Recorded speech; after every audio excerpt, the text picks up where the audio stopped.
All right, shalom, shalom. First off, give all praise, honor, and glory unto Yahweh, Bahashem, Yahushai, Bahashem, Rakakadash, giving double honors to the apostles and the elders of GMS whom taught me this truth. Salutes and honors to the elect brothers across the four corners who are enduring in both truth and in sincerity, all the men and women who follow. This is the brother Kratazah from the Fountain of Living Waters coming back at you with another lesson through the spirit and power of Yahweh, Bahashem, Yahushai, with this lesson being entitled, This is Why We Need Spiritual Powers. All right. So I got a video that I'm going to queue up. I literally just did this video, but the mic wasn't on. There was a lot of distractions and stuff in that video, so it's not that bad, but Satan is trying to work basically against it. But those what is edifying, and without further ado, let's Jackie Maduro has spoken, and you got it. So let me see. A security. So this guy is going to speak about a security guard who witnessed the kidnapping of Maduro and the technology that they used. The guard that was protecting Maduro has spoken, and you got to hear what he said. It's in Spanish, but I'll translate. Also, Trump announced that, the cartels, they're going after him in Mexico.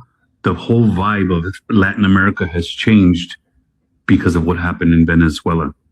And now that we're getting firsthand accounts from people that were there, the soldier says they didn't hear him coming. He says the Americans had technology superior to anything they've ever seen. Everything that they were using for radar, for anything, was completely taken offline.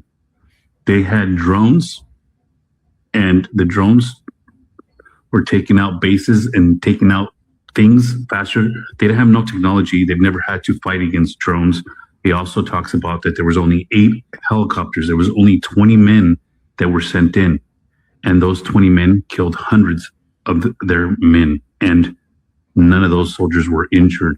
He talks about it felt like they were firing 300 rounds a minute.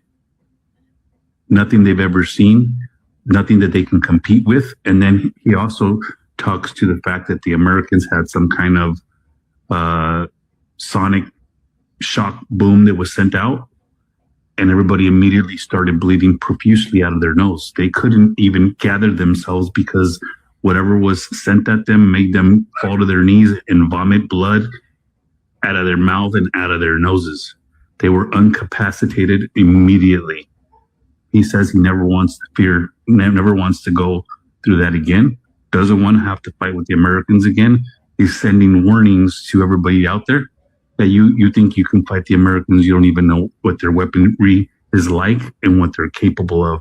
20 men took out hundreds, and that's starting to spread all through Latin America. And now they're not saying, if you want me, come and get me anymore. They're like, oh shit. Especially after Trump says, hey, Mexico, you're on the list too. A security guard. Right. So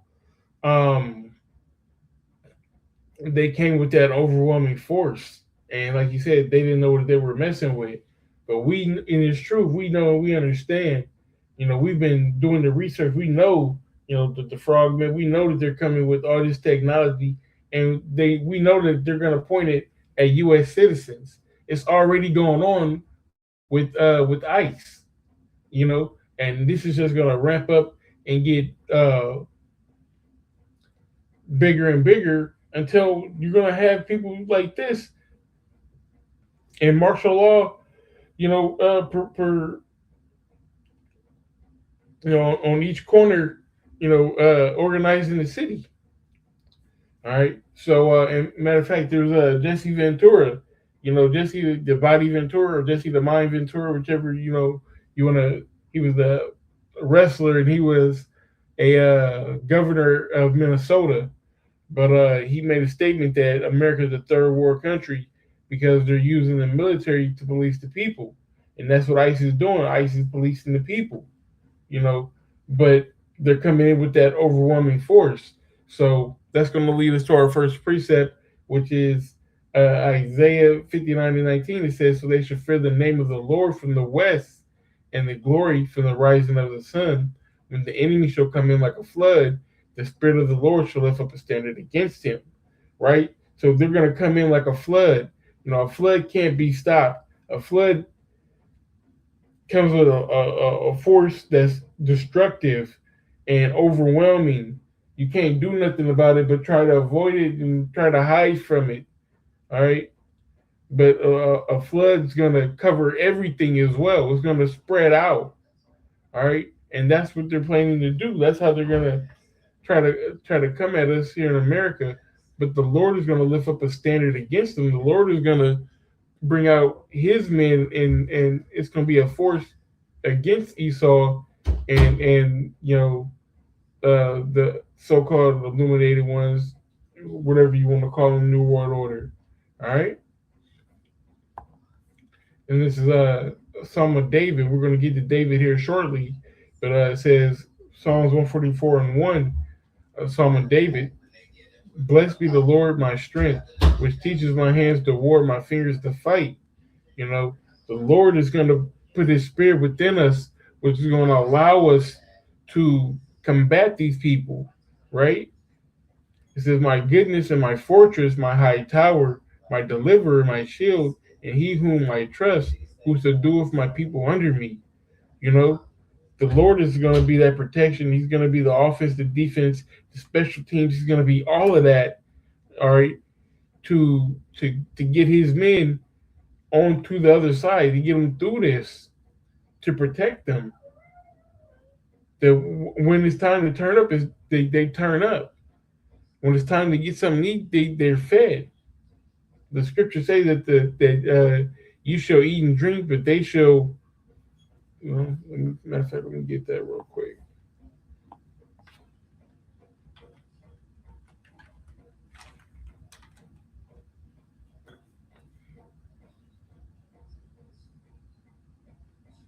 That's not.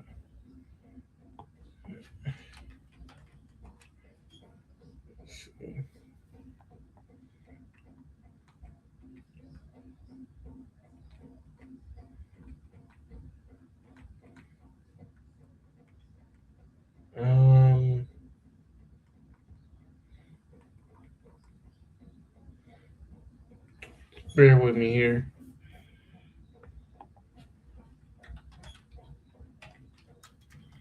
My servants shall eat and drink, or something like that.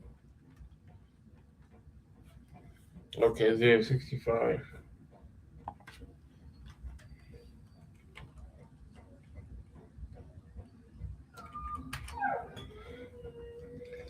Yeah, Isaiah 65:13 says, thus saith the Lord thy power. Behold, my servants shall eat, but ye shall be hungry. Behold, my servants shall drink, but ye shall be thirsty. Behold, my servants shall rejoice, but ye shall be ashamed.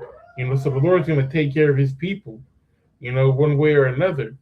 But like I said, going back to David, Zechariah 12:8 says, in that day shall the Lord defend the inhabitants of Jerusalem, and he that is feeble among them at that day shall be as David, and the house of David shall be as the Most High, and the angels of the Lord before them. So, even the feeble will be as King David.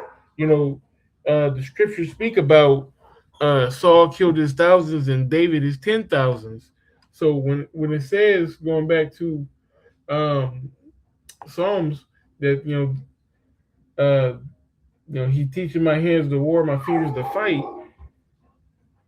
David did all those mighty works. It was the Lord who taught his hands. It was the Lord who ordered his steps, who taught him to do a half turn, to duck, to jump, to thrust, all of that.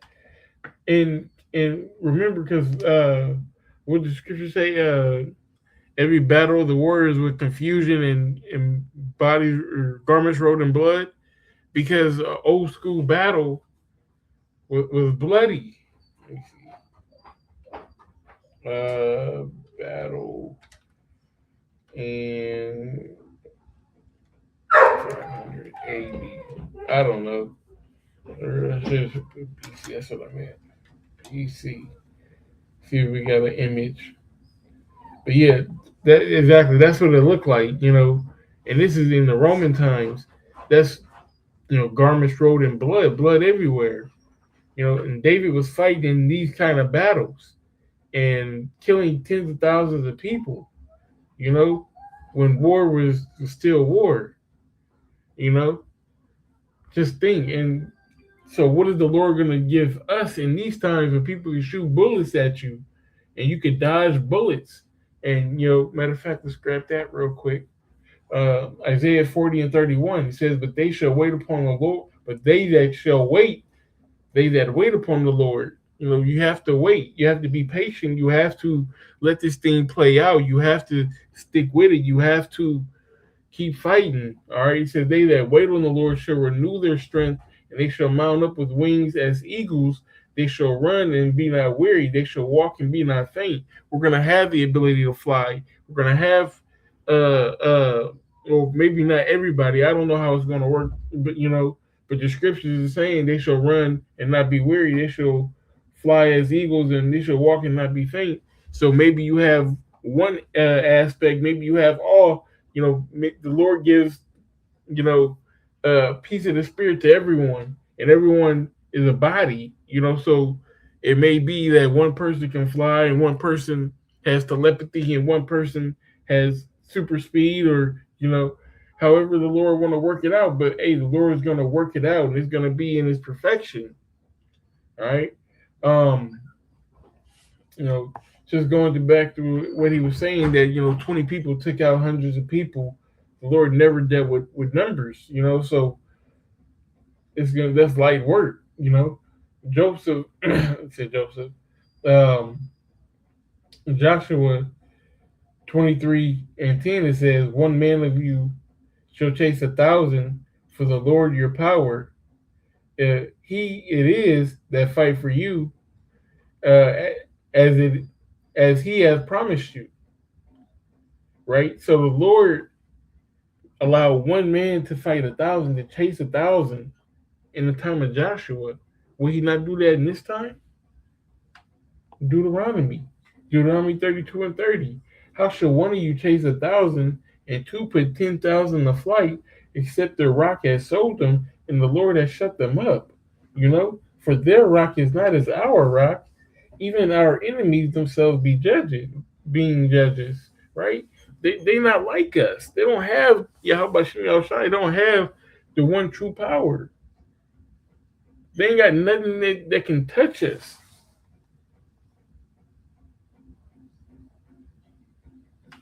So